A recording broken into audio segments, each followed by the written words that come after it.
Today is Sunday, August 9th, 2026, and today is National Book Lovers Day. And as someone who records audiobooks, I have to admit, this one feels a little personal. Because loving books is one thing, reading them is another. But reading them out loud for hours at a time teaches you something very specific. Books are not just words on a page. They have rhythm, breath, personality. Sometimes a character name that looks easy on paper becomes a completely different problem when you have to say it out loud. Sometimes a sentence that seems simple suddenly becomes a challenge because your mouth decides it has other plans. But that's what I love about books. They can exist in so many forms. On a shelf, on a screen, or in someone's headphones during a commute. A story can move from one person's imagination into another person's ears. And August 9th gives us a few examples of things that became much bigger than their original beginnings. First, we'll meet a cartoon character who did not start out looking anything like the icon people remember today. Then we'll go to Berlin in 1936, where Jesse Owens created one of the most famous Olympic performances in history. And finally, we'll meet a bear who became one of America's most recognizable symbols. Welcome to Wait, That's Random, This Day in History. I'm C.L. Burns, voice actor, audiobook narrator, and someone increasingly convinced that history is mostly people improvising with confidence. On August 9, 1930, Betty Boop made her first appearance in Fleischer Studios' cartoon called Dizzy Dishes. But the Betty Boop people know today was not the Betty Boop who first appeared. The character started with a much different design. Instead of the famous flapper look, she had animal-like features. She had poodle-like ears, a dog-like appearance.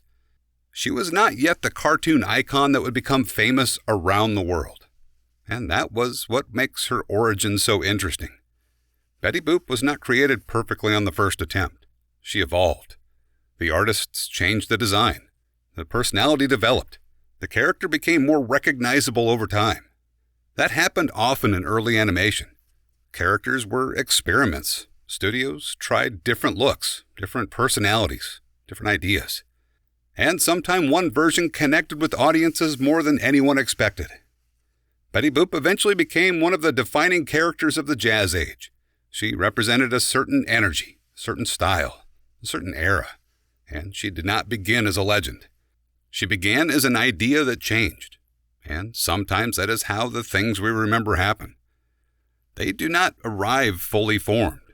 They become something because people keep building on them. And from an animated character finding her identity, August 9th takes us to an athlete who found himself standing in the middle of a much larger moment.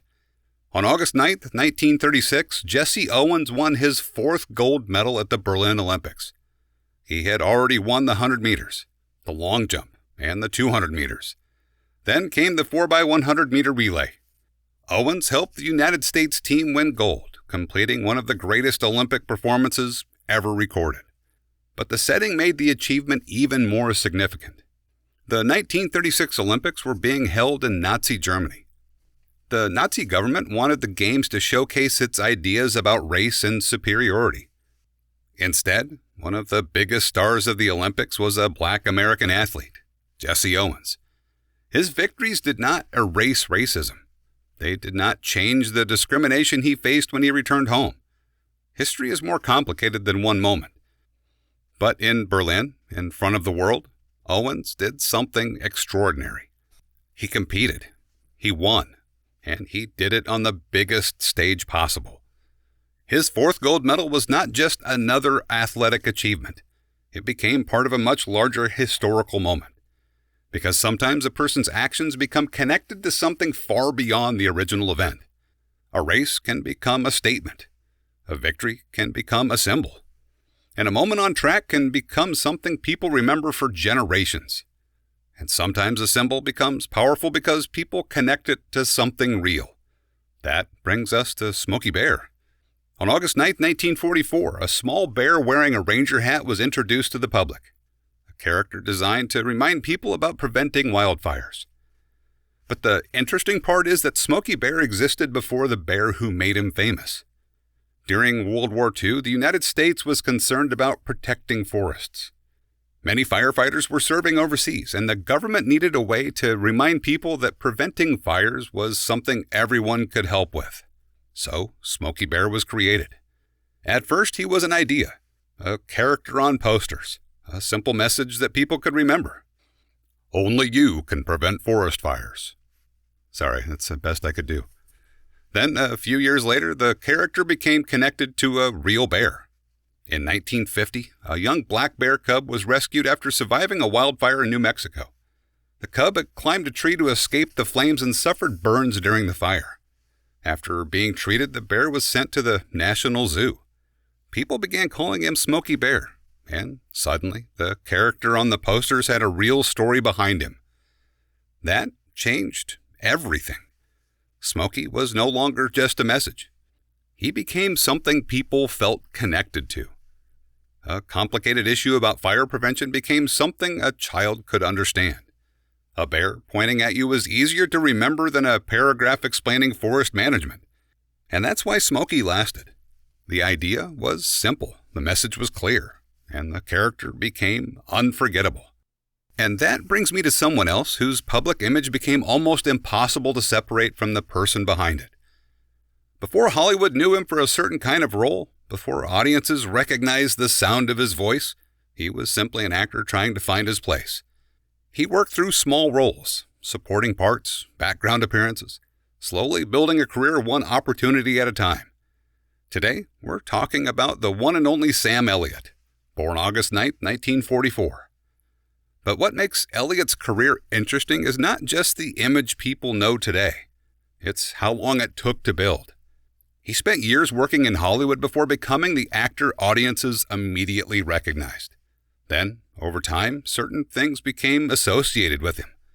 The Western roles, the quiet confidence, the unmistakable delivery. The characters who often seemed like they had lived an entire life before the camera arrived. But the voice was only part of it. What made Sam Elliott memorable was the trust he created with an audience. He could make a simple line feel like it carried history behind it. A few words could suggest a whole person, a whole background, a whole story. And that is a rare ability. Because acting is not just saying words. It is convincing people there is something underneath them. That is also why his career connects with the rest of today. Betty Boop became more than an early cartoon experiment. Jesse Owens became more than an athlete winning races. Smokey Bear became more than a public service character. And Sam Elliott became more than the roles people first recognized. Anyway, August 9th reminds us that the things we remember are often the things that grow beyond their original purpose. A character becomes an icon. An achievement becomes a symbol.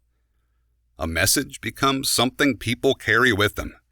And a person becomes associated with something that feels larger than a single performance. The beginning is only part of the story. The rest is what people remember afterward. And that reminds me of something Sam Elliott once said. I think a voice is something that comes from who you are. If you'd like to hear more of my work or explore the various projects I continue accidentally collecting, you can find everything at waitthat'srandom.com. I'm C.L. Burns. Thanks for spending part of your day here. I'll see you tomorrow.